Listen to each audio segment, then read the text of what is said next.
तो इसका सबसे बड़ा कारण है रतन टाटा जी और टाटा। तभी तो इंडिया का हर घर हर गांव आगे बढ़ेगा। बहुत सारे लोगों का तो ये भी कहना है कि हमारे मोटे भाई अपने बेटे यानी अनंत अंबानी की शादी में जो 5,000 करोड़ रुपए का खर्च किया है वो आम आदमी से वसूल कर, जहां पर रतन टाटा वादा करते हैं उस वादे पर सवाल नहीं उठता। नमस्कार दोस्तों, मैं सुजीत बाय द फैक्ट के एक और वीडियो में आपका स्वागत करता हूं। 2024 के डेटा के मुताबिक जियो इंडियन टेलीकॉम मार्केट का सेलफोन कनेक्टिविटी सेगमेंट में 40% शेयर होल्ड करता है। लेकिन 2016 के सितंबर में जब जियो मार्केट में आया था तो इसका मार्केट शेयर सिर्फ 1.5% था, यानी 1.5%। बाकी मार्केट पर एयरसेल, एयरटेल, वोडाफोन और बीएसएनएल जैसी कंपनियों का राज चलता था। लेकिन जियो के आते ही इसने बहुत ही तेजी से मार्केट में अपना कस्टमर बेस स्ट्रॉन्ग किया। जियो का दिया हुआ फ्री प्लान मार्केट में काफी सक्सेसफुल रहा और ये प्लान बहुत सारी टेलीकॉम कंपनियों को ले डूबा। अगर आप पुराने मोबाइल यूजर हैं तो आपने इन कंपनियों का नाम सुना होगा या फिर बहुतों ने इन कंपनियों को यूज भी किया होगा, जैसे एमटीएस, यूनिनॉट, टाटा डोकोमो। ये वो कंपनियां हैं जो जियो के आने के बाद या तो बंद हो गई या आइडिया जैसी कंपनियां वोडाफोन के साथ मर्ज हो गई।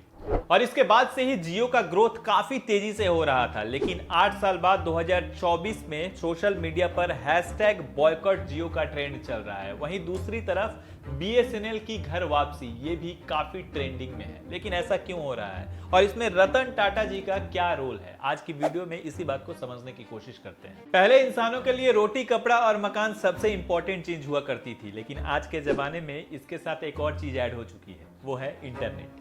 किसी चीज पर रिसर्च करना हो या पढ़ाई लिखाई, कोई इंफॉर्मेशन निकालना हो या गूगल मैप, इन सब के लिए इंटरनेट का यूज तो समझ में आता है। चलो कुछ हद तक एंटरटेनमेंट के लिए व्हाट्सएप, फेसबुक या इंस्टाग्राम जैसी सोशल मीडिया प्लेटफॉर्म का यूजेस भी समझ में आता है। आज इंटरनेट लोगों को पैशन और प्रोफेशन दोनों हिस्सों से जुड़ चुका है। वहीं दूसरी तरफ इंटरनेट का एक ब्लैक साइड भी है। आज 1 साल के बच्चे से लेकर 60, 70 या 80 साल के सीनियर सिटीजन को भी इंटरनेट यूज करना जैसे जिंदगी का हिस्सा बन चुका है। रोते हुए बच्चे को चुप कराना हो या बेफिजूल के रील्स देखकर समय बर्बाद करना, इन दोनों में इंटरनेट अहम भूमिका निभा रहा है। और ये लत लगी है मार्केट में जियो के आने के बाद से। जियो ने कहा कि खाना पीना तो ठीक है, लेकिन हर किसी के हाथ में मोबाइल होना जरूरी है और उसमें डेटा होना बहुत जरूरी है। तभी तो इंडिया का हर घर हर गांव आगे बढ़ेगा। और उसके बाद से ही जियो फ्री का डेटा देना शुरू करता है और इसके बाद ही जियो का मास्टरमाइंड प्लान सामने आता है। पहले फ्री में डेटा देकर इंटरनेट की लत लगवा दो और जब मार्केट पर कब्जा हो जाए उसके बाद से रिचार्ज का दाम बढ़ा दो। और ये फ्री का डेटा मिलने के बाद से लोगों ने एयरसेल, आइडिया, बीएसएनएल और वोडाफोन जैसे यूजर्स को छोड़ के जियो में स्विच करने लगे। जियो ने वायरलेस सेगमेंट के मार्केट में अपनी हिस्सेदारी को बहुत ही स्ट्रॉन्ग तरीके से आगे बढ़ाया है। 2016 में जियो 1.5% मार्केट शेयर होल्ड करता था, वहीं 2017 के अप्रैल तक बढ़कर ये 9.5% तक हो गया और फिर 2019 के अप्रैल में यही रेशियो पहुंचता है 27.08% तक। चौंकने की बात तो ये है कि 2020 आते आते ये रेशियो 33.85% तक पहुंच जाता है। वहीं 2021 में 36.15% और 2024 के फरवरी के रिपोर्ट के अनुसार जियो मार्केट का 40% शेयर होल्ड करता है। लेकिन यहां तक आते आते लोगों को फ्री के इंटरनेट की लत लग चुकी थी और तभी जियो ने फ्री इंटरनेट बंद करके एक मिनिमम रिचार्ज यानी 150 रुपए के रिचार्ज में 1 महीने का डेटा देना शुरू किया। लेकिन पिछली जुलाई के लास्ट वीक में जियो ने अपने रिचार्ज में 15 से 20% तक रिचार्ज के वैल्यू को बढ़ा दिया है। बहुत सारे लोगों का तो ये भी कहना है कि हमारे मोटे भाई अपने बेटे यानी अनंत अंबानी की शादी में जो 5,000 करोड़ रुपए का खर्च किया है वो आम आदमी से वसूल रहे हैं।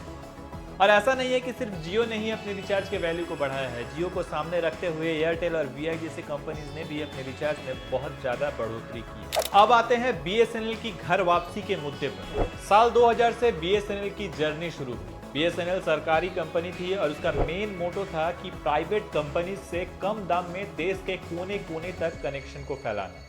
गांव के अंदर हो या पहाड़ के ऊपर, बीएसएनएल ने अपने टावर को हर जगह पहुंचाया। सभी प्राइवेट कंपनी से कम प्राइस में प्लान्स लाकर भी बीएसएनएल पहले साल से ही करोड़ों का मुनाफा करता था। 2001 से 2008 के बीच का समय बीएसएनएल के लिए गोल्डन पीरियड कहा जाता है। पर इतना सब होने के बाद भी बीएसएनएल 2008 के बाद मुंह के बल गिर गया। आखिर गोल्डन पीरियड खत्म होने के बाद बीएसएनएल कभी भी प्रॉफिट में क्यों नहीं आया? चलिए समझने की कोशिश करते हैं। बीएसएनएल से लोगों का भरोसा पहली बार तब डगमगाया जब दयानिधि मारन 2004 से 2007 के बीच भारत सरकार के कम्युनिकेशन एंड इंफॉर्मेशन टेक्नोलॉजी के यूनियन मिनिस्टर थे। सीबीआई ने आरोप लगाया कि उन्होंने अपने पावर का मिस यूज किया है और चेन्नई में अपने घर पर खुद का एक टेलीफोन एक्सचेंज बनाया है। प्राइवेट बिजनेस के लिए वो सरकारी संपत्ति का मिस यूज कर रहे थे और उसके बाद उन्हें अरेस्ट भी कर लिया गया। दूसरा कारण ये था कि एयरसेल, एयरटेल, वोडाफोन आइडिया जैसी कंपनियों ने अपने आप को 2G से 3G, 3G से 4G और 4G से 5G तक अपग्रेड कर लिया था। वहीं बीएसएनएल 2G की स्पीड देने में ही रो पड़ता था।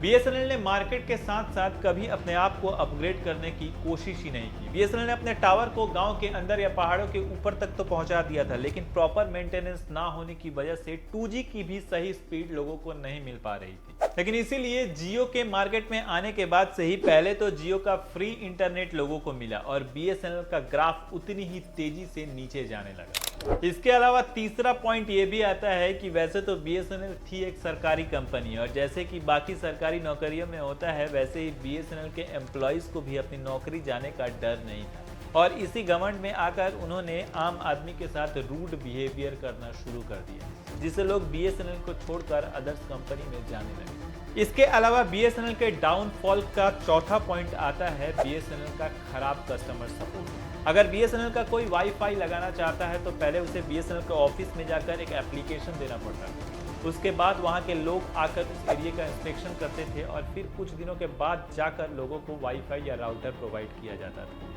वहीं दूसरी जो कंपनियां थी प्राइवेट कंपनी, एयरटेल, एयरसेल या वोडाफोन जैसी कंपनियां जिनका कस्टमर सपोर्ट बहुत स्ट्रांग था, उनके एक फोन जाने के बाद से ही इन कंपनियों द्वारा एजेंट जाते थे और लोगों के घर तक पहुंचकर उनके प्रॉब्लम को सॉल्व करते थे। इसके बावजूद लोग बीएसएनएल पर आखिर क्यों भरोसा करेंगे? इन्हीं सभी कारणों की वजह से लोग एक ऑप्शन ढूंढ रहे थे जो सस्ता भी हो और अच्छा भी हो। इसीलिए जियो के आने के बाद लोग तेजी से जियो में शिफ्ट होने लगे।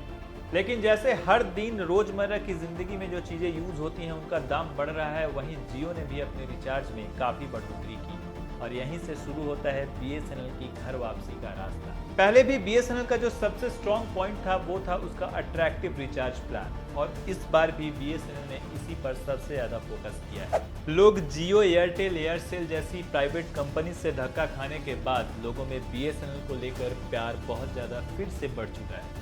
जो लोग 2016 में जियो आने के बाद बीएसएनएल से जियो में पोर्ट कर रहे थे, वही लोग आज 2024 में 8 साल बाद जियो से बीएसएनएल में पोर्ट करने के लिए पागल हो रहे हैं और लोगों का ये प्यार दिख रहा है ट्विटर और फेसबुक जैसे सोशल मीडिया प्लेटफॉर्म पर। यहाँ पर #BSNL की घर वापसी का ट्रेंड चल रहा है। लेकिन सबसे बड़ा सवाल तो ये आता है कि आखिर अचानक से लोगों में बीएसएनएल को लेकर इतना ज्यादा ट्रस्ट कैसे आ रहा है? तो इसका सबसे बड़ा कारण है रतन टाटा जी और टाटा ग्रुप। 2024 में खड़े होकर जहां बाकी सब कंपनीज 5G का वादा कर रही हैं, वहीं पर खड़े होकर बीएसएनएल अभी भी 4G का प्रचार कर रहा है। बीएसएनएल का कहना है कि 2024 में 4G ही रहेगा और फिर 2025 के आते ही 5G हो जाएगा। हार्डवेयर में कोई चेंजेस करने की जरूरत नहीं है, बस सॉफ्टवेयर अपडेट करते ही 5G आराम से काम करेगा। और ये वादा सिर्फ बीएसएनएल नहीं कर रहा है, ये वादा कर रहा है टीसीएस, ये वादा कर रहे हैं रतन टाटा, क्योंकि इस काम के लिए 15,000 करोड़ रुपए का कॉन्ट्रैक्ट हुआ है टीसीएस के साथ बीएसएनएल। तो जहां पर रतन टाटा वादा करते हैं उस वादे पर सवाल नहीं उठता।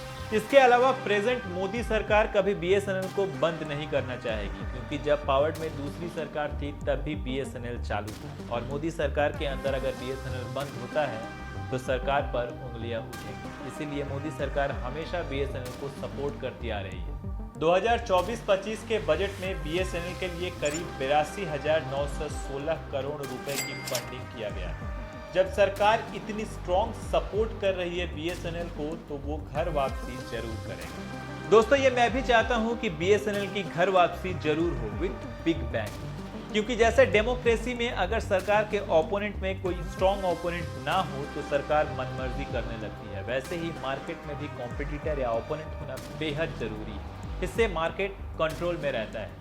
अगर बीएसएनएल अपना पहला पोजीशन अभी भी बरकरार रखता तो जियो, एयरटेल या वीआई जैसी कंपनीज अपना 15 से 20% रिचार्ज वैल्यू बढ़ाने के पहले जरूर सोचें।